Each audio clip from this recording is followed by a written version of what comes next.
Hi guys, welcome back to my channel, and if you are new, please consider subscribing before you exit this video. That being said, let's just dive right into it. आज मैं 2018 में आई हुई horror thriller film the nun को explain करने जा रही हूँ। इसकी IMDb रेटिंग 5.3 आउट ऑफ 10 है और ये रॉटन टमेटो पे 24% फ्रेश है। ये कॉन्जरिंग सीरीज में आई हुई 5th फिल्म है जिसमें हम वैलेक के बारे में जानेंगे। वैलेक सबसे पहले हमको एनाबेल क्रिएशंस में दिखाया जाता है 1955 में, जहाँ सिस्टर शार्लेट जो उन ऑर्फन्स का ध्यान रख रही होती है वो एक कॉन्वेंट का पार्ट होती हैं और हमको उनके साथ खींची हुई एक पिक्चर से मालूम चलता है। उसके बाद हमको पोस्ट क्रेडिट स्क्रीन में वैलेक को कैमरा की तरफ आते हुए दिखाया जाता है रोमेनिया के एक चर्च में, और वो वही चर्च होता है जहाँ सिस्टर शार्लेट भी आई थी। इसके बाद हमको वैलेक कंज्यूरिंग 2 में मेनली दिखाया जाता है एज अ मेलेवोलेंट स्पिरिट जो लंदन में रहते हुए फैमिली को डराता है 1970s में। वो ऐसा भी देख के लगता है जैसे एड एंड लॉरेन वॉरेन को भी काफी सारे केसेस में फॉलो करता आया है, जिसकी वजह से लॉरेन को विजन्स आते हैं और इसी की वजह से एक विजन में एड को भी वो मरते हुए देखती हैं। वो लोग हॉर्जन फैमिली के केस को लेते हैं जिसमें उनकी बेटी पोजेस हो गई होती है, मगर असल में वो वैलेक ही होता है जो उनको वहां आने के लिए ल्योर करता है। एक बार जब उनको मालूम चल जाता है कि इस सब के पीछे एक वैलेक है और उसका नाम एक्चुअली उनको मालूम जब चल जाता है तो लोरेन उसको वहां से भगाने में सक्सेसफुल हो जाती हैं। ये सब 1970s में होता है, मगर नन इससे काफ़ी साल पहले हुआ था 1952 में, और इसको देख के एनाबेल क्रिएशन के जस्ट पहले वाले इवेंट से आप कनेक्ट कर सकते हो। रोमेनिया में एक पुराना इविल डीमन है जो एक चर्च में काफी सालों से बंद है, और जब वहाँ एक नन सुसाइड कर लेती है पोजेस होने से बचने के लिए, तब कैथोलिक चर्च का अटेंशन उनकी तरफ जाता है। वो लोग बर्क और आयरीन को वहाँ भेजते हैं देखने के लिए कि वहाँ क्या चल रहा है, क्योंकि सुसाइड करना चर्च के अकॉर्डिंग काफी बड़ा सिन माना जाता है, और अगर कोई नन अगर सुसाइड करने का डिसाइड करती है तो उसके पीछे कोई ना कोई बड़ा रीजन जरूर होगा। वो लोग फाइनली उस एबी तक पहुंचते हैं फ्रेंची की मदद से, जिसने सबसे पहले बार सामान डिलीवर करते समय नन विक्टोरिया की बॉडी को देखा था। चर्च देख के पूरा खाली लग रहा होता है और अनकेप्ट भी, मगर वहाँ एक नन थ्रोन पे बैठी हुई दिखाई जाती है जो उनको बोलती है कि वो लोग दूसरे नन्स के साथ इस बारे में अगले दिन बात कर पाएंगे। अजीब चीज यहाँ ये है कि ना ये नन और ना ही कोई और चीज नन जैसा ये लोग जिसकी बात कर रहे होते हैं उसमें से कोई भी असली होता है। इंस्टेड एक तरह से वो हैलुसिनेशन होता है जो वैलेक ने क्रिएट करा हुआ होता है उन दोनों के लिए। मतलब ये हुआ कि जब आयरीन और नन्स मिलते हैं और बात करते हैं एबी के अंदर, उसमें से कोई भी नन असली नहीं होती। जब तक वहाँ बर्क और आयरीन पहुँचते हैं तब तक सारी नन्स मर चुकी होती हैं वैलेक की वजह से। नन उवाना आयरीन को एबी के ओरिजिन के बारे में बताती है और कैसे वैलेक एक्चुअली एग्जिस्टेंस में आया था और उसके पहली बार उसको कैसे भगाया गया था वो सब। मगर ये सारी चीज भी वैलेक हैलुसिनेशन से ही क्रिएट कर रहा होता है। वो एबी एक्चुअली एक ड्यूक ने काफी सालों पहले बनवाई थी सेटानिक रिचुअल्स करने के लिए। वो असल में वहाँ पे वैलेक को हेल में से वापस लाना चाहता था और वो ऐसा करने में भी सक्सेसफुल हो गया था एक पोर्टल बना के। मगर जैसे ही चर्च को मालूम चला इसके बारे में वो तुरंत वहां आ गए थे और ये सब बंद कर दिया गया था ब्लड ऑफ क्राइस्ट का इस्तेमाल करके। वैलेक को शांत रखने के लिए उसके बाद उस कैसल को एक एबी में बदल दिया गया था जिसमें नन्स वहां पे हमेशा प्रे किया करती थी शिफ्ट्स में, जिससे कि वहां पे कभी भी प्रे करना बंद ना हो सके और वैलेक कभी वहां पोर्टल से बाहर ना आ सके।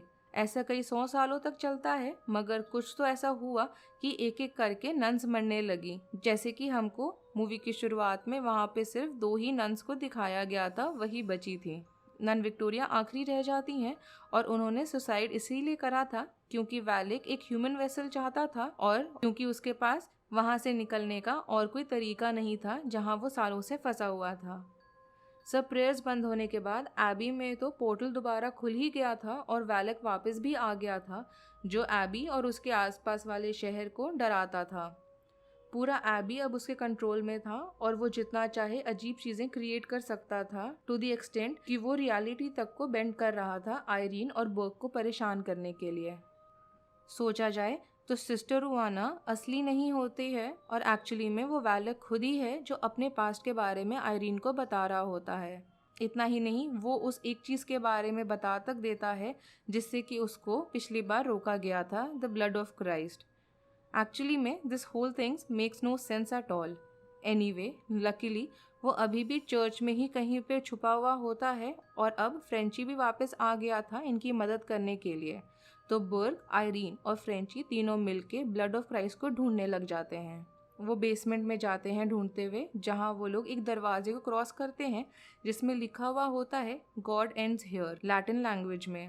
वो लोग जल्दी से उसको ढूंढ भी पाते हैं क्योंकि जैसे कि हमको मालूम चलता है कि बचपन से जो सिस्टर आयरीन को विजन्स आ रहे होते हैं वो स्पेसिफिकली आज की रात के लिए ही होते हैं। अपने विजन्स को दोबारा सोच के उनको क्लूज मिलता है जिससे कि उनको ब्लड ऑफ क्राइस्ट एग्जैक्टली कहाँ है वो उनको ढूंढना आसान हो जाता है।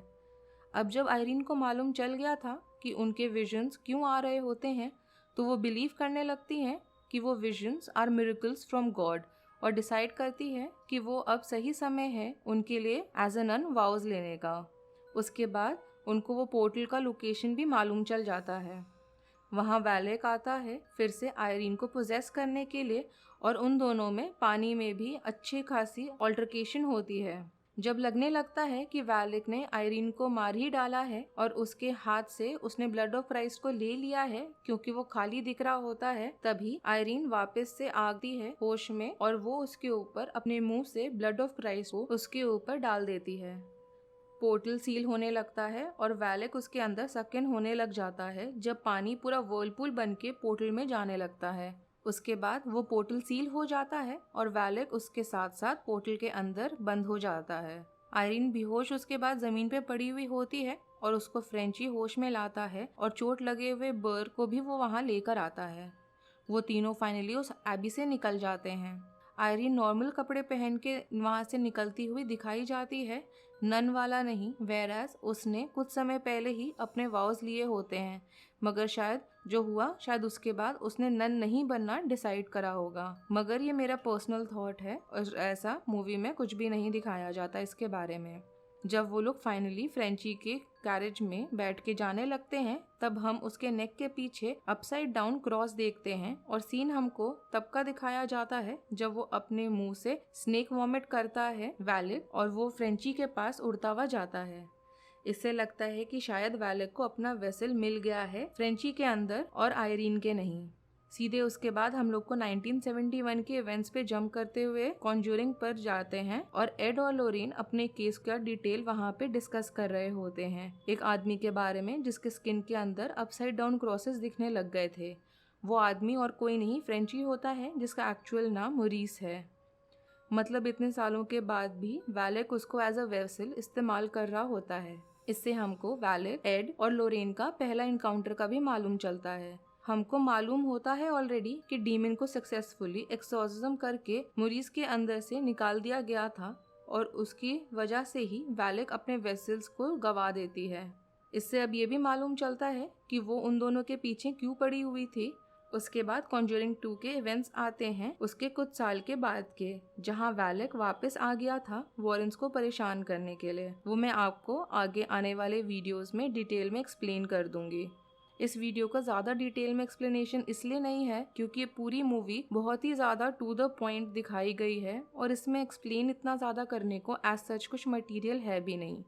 बेसिकली इन शॉर्ट अगर मैं बोलूँ तो वहाँ पे बेसिकली कैसल है, उसमें एक ड्यूक है जो सेटनिक रिचुअल्स करता है एक इविल डिमोनिक प्रेजेंस को बुलाने के लिए। वहाँ पे जब चर्च वालों को पता चलता है तो वो लोग आते हैं। उसके बाद बचने के लिए वहाँ पे एक नन जो बची होती है लास्ट वो सुसाइड कर लेती है।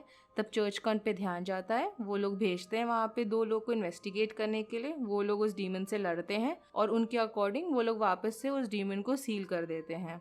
आगे मुझे ऐसा भी लगता है कि this is not the and कि हम वैलेक का देखेंगे, क्योंकि जहाँ तक हमको दिखाया गया है हमारे इवेंट्स के चलते ऐसा नहीं होने वाला है। तो ऑब्वियसली मैं आगे आने वाले वीडियोस में जब मूवीज़ को एक्सप्लेन करूँगी तो उसमें इस चीज़ को मैं कवर कर दूँगी। कॉन्जूरिंग 2 में स्पेशली हम वैलेक को अच्छे से डिटेल में भी डिस्कस कर लेंगे।